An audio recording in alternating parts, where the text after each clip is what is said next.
The fourth edition of the college football playoff rankings came out on Tuesday night. Tennessee checks in at number 8. That's expected, but where would the Vols be projected to play the first round college football playoff game? We just saw it. Spoilers. More on that here on this bonus show. This is Locked On Vols.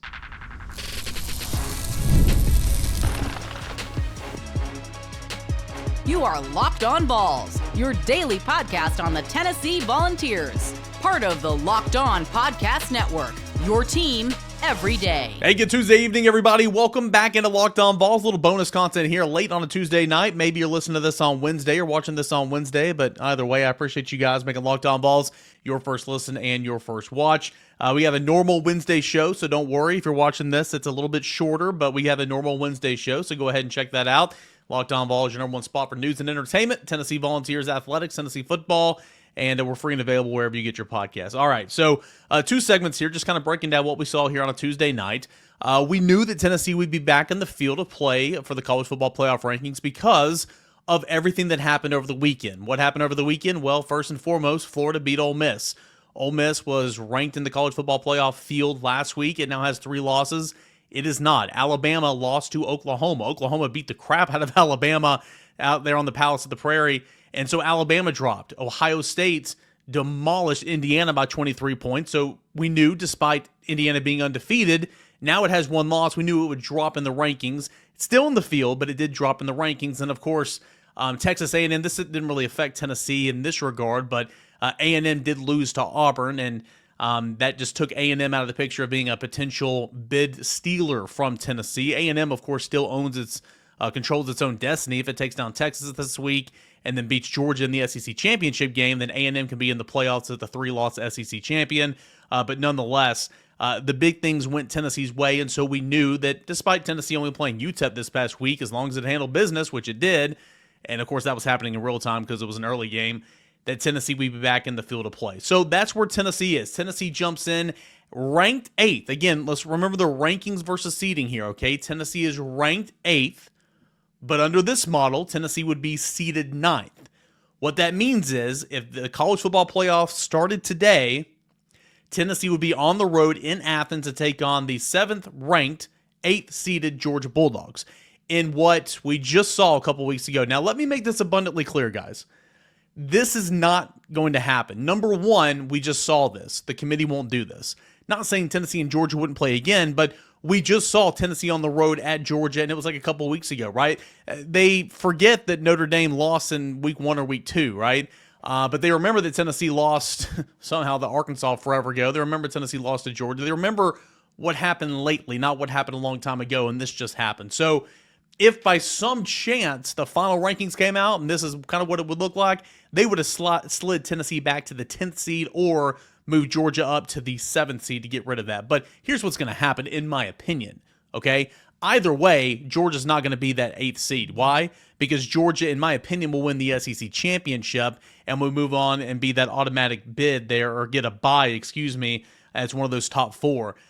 Even if Georgia loses the SEC championship, Georgia will then have 3 losses, and Georgia will not be ranked as high as number 7 or seeded as 8th. So any way you want to spin it, Tennessee and Georgia probably not going to happen in this regard. But still, this is a projecting here for week 4 of the installment. But the big important thing to remember here is Tennessee is back in, and we knew that was going to happen. So again, it sets up like this.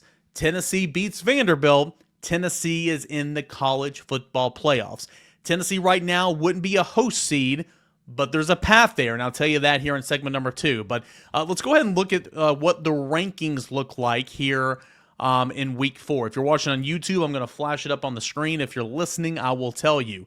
The rankings went like this. I'm not going to go all the way down to 25, but I am going to go down to 17 because it gets interesting there. 17 is Tulane. Tulane right now is the 2nd highest group of 5 team that is ranked. And so that's going to come into play here potentially because Boise State, which is ranked 11th, actually moved up 1 spot after getting a 2-point victory over a really, really bad team.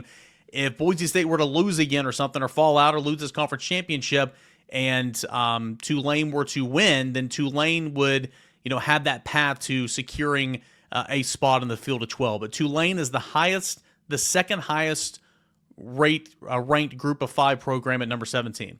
Arizona State is ranked 16, but under this model, Arizona State projects as the Big 12 winner, okay? And so this is kind of where everything gets fuzzy a little bit, and they got to change some things. The top 5 conference champions get automatic bids. The top 4 highest ranked conference champions get buys. Arizona State right now is currently projected to win the Big 12. Therefore, it is the 5th highest ranked conference champion, so it's in the field. So despite Arizona State being ranked 16th, it is seeded 12th. I'll show you here in just a moment. Arizona ranked 16th, but will be seeded 12th. South Carolina very much in play. If it knocks off Clemson, could be a bid stealer later down the line, or could play spoilers. Ole Miss is ranked 14th, but it is out. Alabama is ranked 13th. It needs a whole lot of help. A&M there at 20th, as I mentioned earlier. It controls its own destiny, but it's ranked 20th. Clemson is at 12, and if Clemson beats South Carolina, it's in a really, really good position here to steal an at-large bid and then potentially still in play for the ACC championship, although I think that's Miami and SMU, so let me backtrack. Boise State's at 11. Indiana slides down from number 6 to, Indiana slides down from number 5 to 10.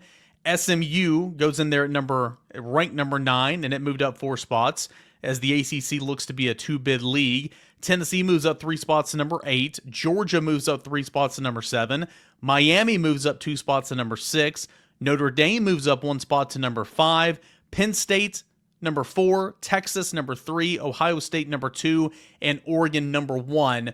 Those teams remain unchanged from the last couple of weeks. So the top 4 remains unchanged, and Tennessee comes in ranked number 8. So that is the rankings. Real quick, let's look at the projected bracket matchup. Home sites under this projection, okay, would be Ohio State. Though it's ranked number 2, it is not projected to be the conference champion, so it could only be as high as number 5. Would still host, but Ohio State would be seeded 5th, would host Arizona State, who again, Arizona State is ranked 16th, but it's projected as the 5th highest conference champion from the Big 12, so it's in the field. Ohio State would be hosting Arizona State in this scenario. Georgia as the 8th seed would be hosting Tennessee as the 9th seed. Again, that will not happen, but for the sake of projections, that's where it is this week. Penn State, the 6th seed, would be hosting Indiana, the 11th seed. Notre Dame, the 7th seed, would be hosting the 10th seeded SMU Mustangs. The top 4 buys, if you will, 1 seed Oregon, but the projected Big Ten winner would await the winner of, and this is why you want to get out of that 8-9 matchup, in my opinion, Tennessee, Georgia, the 9-8 matchup. Boise State, the projected group of 5 winner from the Mountain West, the 4th highest ranked conference champion, would get a first-round bye and would take on the winner of Ohio State or Arizona State. Miami would get the 3 seed, the projected ACC winner, would take on the winner of Indiana Penn State in the 11-6, and then Texas, which is the projected SEC champion, would await the winner of SMU and Notre Dame there at number 7. So, again, that's where we stand this week. The important thing, as we've talked about, right? Tennessee's back in the field, and Tennessee is right on that cusp of being a host site, which I think is the best thing about these expanded playoffs. What is that path for the University of Tennessee to be a host site? I will tell you when we return right here as we continue on with a little bonus content Tuesday night, Locked On Vols. I want to tell you guys about my friends over at Gametime. Gametime is an app to where you can download and you can buy tickets to events in your area. And once you do that, you put in that promo code LOCKEDONCollege, you're going to get $20 off your first purchase. Terms apply. Download the Gametime app, create an account, put in the promo code LOCKEDONCollege for $20 off.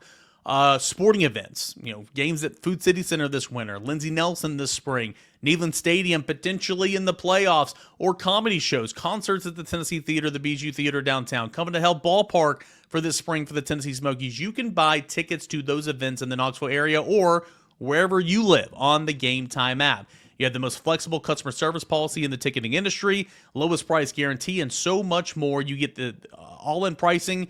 You see the total up front, no surprise fees at checkout. Again, download the Gametime app, create an account, put in the promo code LOCKEDONCollege for $20 off your first purchase. Terms apply. Download Gametime today. Last-minute tickets, lowest price guaranteed. And, of course, our friends over at FanDuel, get ready to tackle the NFL action with FanDuel. It's America's #1 sportsbook because right now new customers can bet $5 and get $150 in bonus bets if you win. The FanDuel Sportsbook app gives you everything you need to place live bets on the NFL all in one place. So when you get a hunch in the middle of the game, you can check out the latest stats, view the live play-by-play, and so much more on the same page where you place your bets. Just visit FanDuel.com to join today. You'll get started with $150 in bonus bets if you win your first $5 bet. That's at FanDuel.com. FanDuel.com. Never waste a hunch and make every single moment more with FanDuel. It's the official sportsbook partner of the NFL. Okay, so the fourth installment of the college football playoff rankings came out on Tuesday night. Tennessee back in the field of play, ranked 8th and seeded 9th in this scenario, which will not happen. I've told you, Tennessee would be on the road in Athens taking on Georgia in the first round. So that's the big takeaway, okay? There will be a college football playoff rankings show next Tuesday night. And then after the conference championship games this weekend, or that weekend, the following weekend, that Sunday, we'll have a selection show and we'll know exactly who is in the playoffs. So we'll do this again next Tuesday night. And then, of course, we'll react immediately whenever Tennessee gets its draw. Of course, you got to handle business against Vanderbilt. You've got to, and that's no gimme. And if Tennessee does that, then we'll react on Sunday afternoon. I guess that would be December the 7th. I don't have a calendar in front of me. Let's see here. That would be December the 7th. Yes, I was right.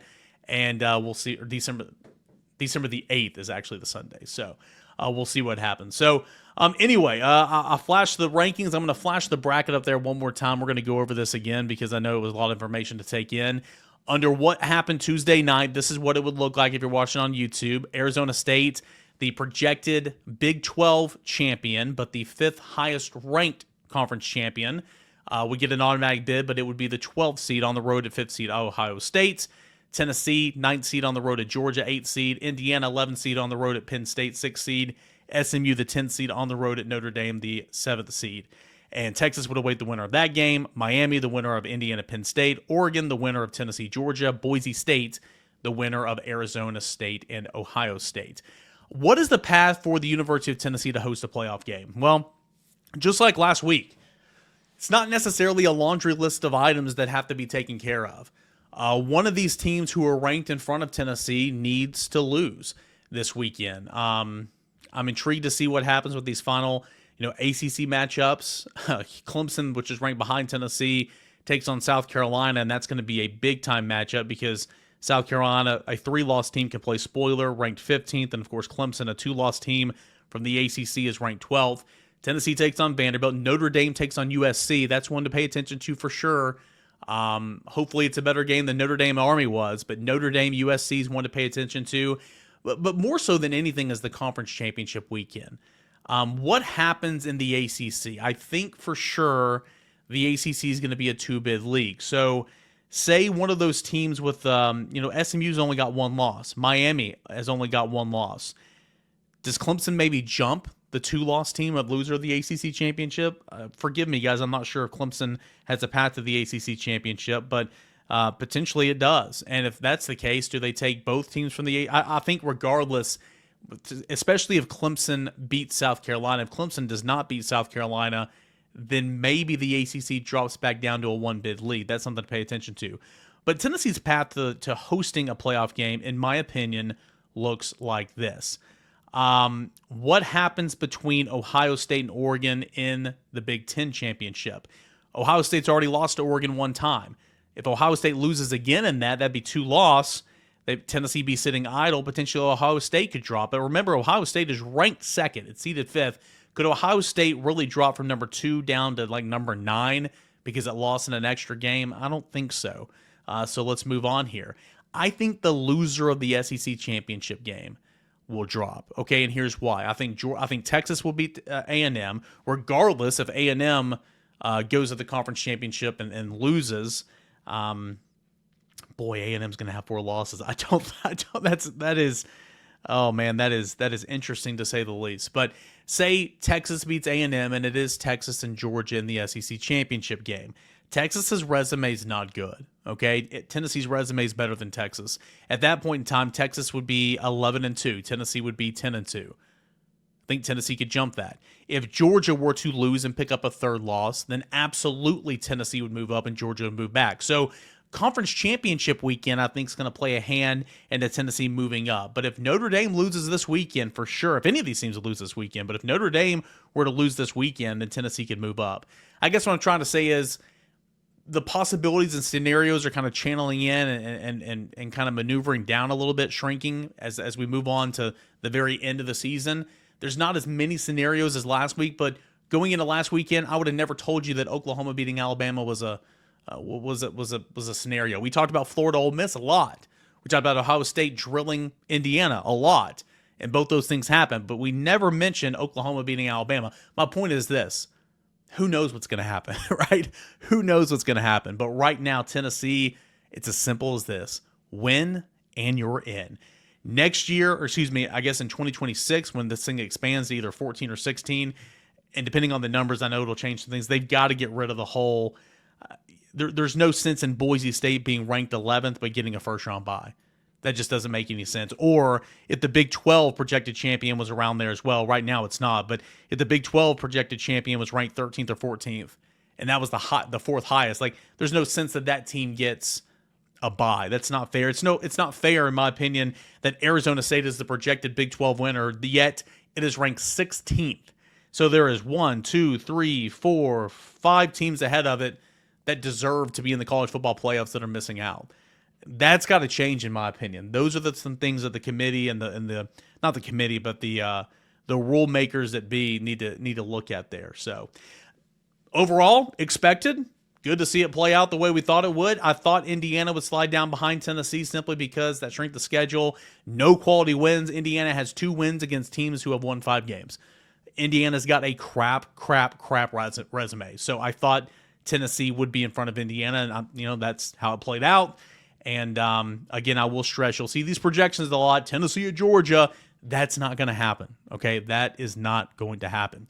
We'll come back on a Wednesday show, normal Wednesday show. Josh Ward will join me. We'll talk about Dylan Sampson getting snubbed from the Doak Walker Award finalist list, which is ridiculous, and a Tennessee commit from early on the weekend, a new running back for the class of 25, and DeJuan Morris. That is coming up on your regular Wednesday show. Appreciate you guys for tuning in here and reacting with me to the college football playoff rankings right here on Locked On Vols.